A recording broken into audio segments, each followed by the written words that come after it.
Very excited. We have with us today one of my favorite people, trans icon, supermodel, nightlife legend, Lauren Foster. How are you, honey? I'm good. How are you? It's so nice to see you. Oh my I God. don't think I've seen you in... I think since your book launch.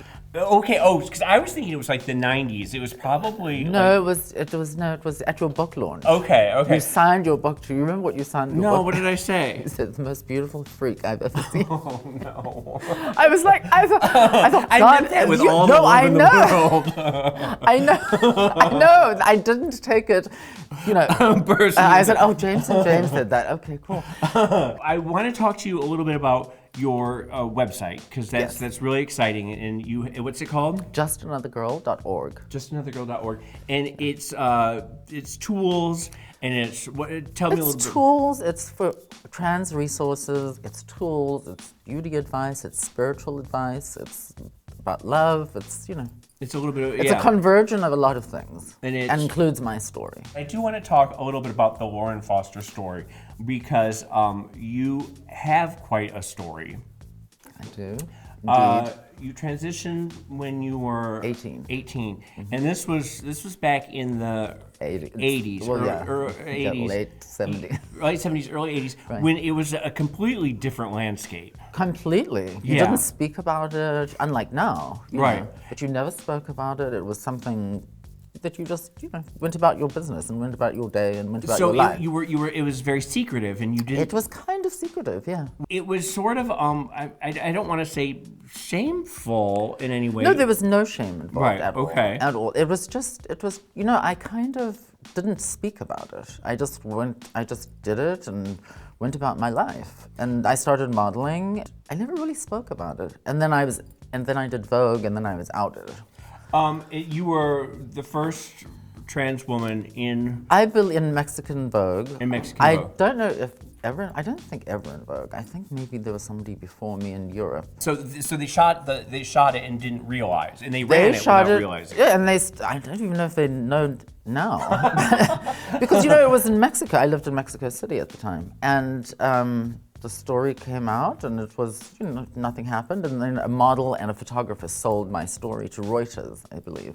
But when it happened, that back then there was no internet, so Right. I was probably lining the bottom of a birdcage within a week. For a while there in the 80s, you were going from like country to country, and you waited, like you would model, and then the story would come out, and then you'd have to move again. That's how I would combat it.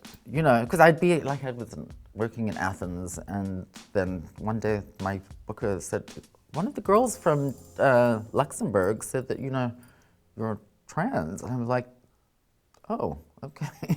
And then the word starts spreading. And then so little bit by little bit, but it wasn't tragic or Right, too it was just bad. like, It wasn't time too to bad. move Like on, pack the bag and next country.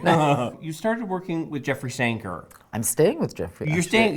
You're still. You're good friends with him.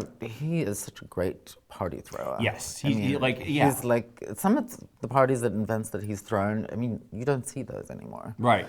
So I was grateful for that. I mean, he also introduced a lot of new talent to, Lady Gaga performed for us at the White Party before anybody ever knew about her. I mean, Grace Jones, of course. Yeah. After Jeffrey, then you went and you worked for Grace. I worked with her for like 6 months or so. Yeah? Yeah. It was crazy. I have so much respect for her. Yeah, I would set all her clocks like 2 hours ahead. Her watch, her clock on the wall. Like anything. It still didn't work though. And you We would had always to, be late for flights, always. And that was pre 9/11. Were they holding planes for her? Sure. No, of course that would never happen. Is that why, like when we're on a plane and it's like 2 hours late or whatever like that, are they really waiting for somebody? Sometimes, well, back then they would.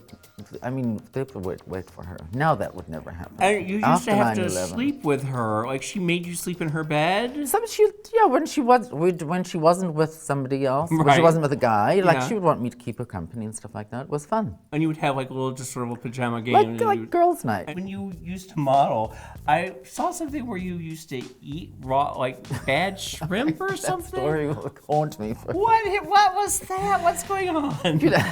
you know, we always wanted to be reed thin. Yeah. And another model and I would buy shrimp and leave them out on the windowsill so they would go rotten, and then we would like mix it, into like a smoothie, and we'd guzzle it down so we would get sick and throw up and lose weight. and then you would go and walk the runway? Yeah, because then we'd go on go-sees and get the job because we were like reed thin. And weren't you like green, like a shade of green, like felt terrible? We had it kind of down pat. I know, it's weird. I'm moving to New York for 4 months, a bit to write on my book. You know, if I stayed in Miami, I'd be out all the time. If I'm in New York where it's cold, I'll be sitting in my... Well, what about LA? It's not cold enough. And I'd be out all the time. Oh, would you? Well, I have so many friends here. You know, I have a lot of friends in New York, but it's cold there, and it'll make me stay. So now back to your website. Yes. When did you launch it? It's brand new. And have you been getting lots of?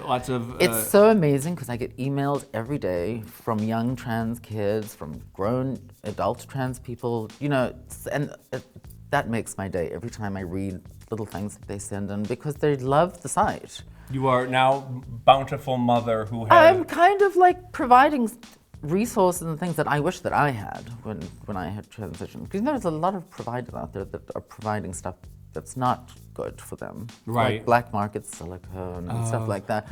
Yeah, no, Not especially good. here, a lot Not of the girls good. go down to Mexico, to No, you don't want to do Tijuana, that. You want yeah. to go to a licensed doctor. Right.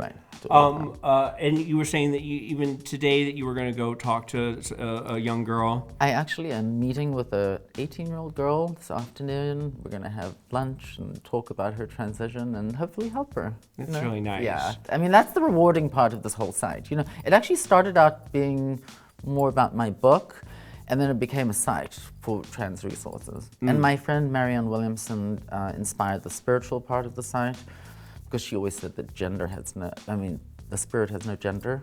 Oh, Which is... Well, it's sort of cool. like the, isn't there like a Native American, like sort of a... Like There is, kind of, it's like rooted, thing? it's rooted in Yeah. Native American culture, I believe, yeah. I think I'm going to let you go. Oh, you're wonderful. Going to go because I knew you were going to... I think I'm going to let you go. You're out. Oh, great, thanks. Bye. No, but... Thanks, James.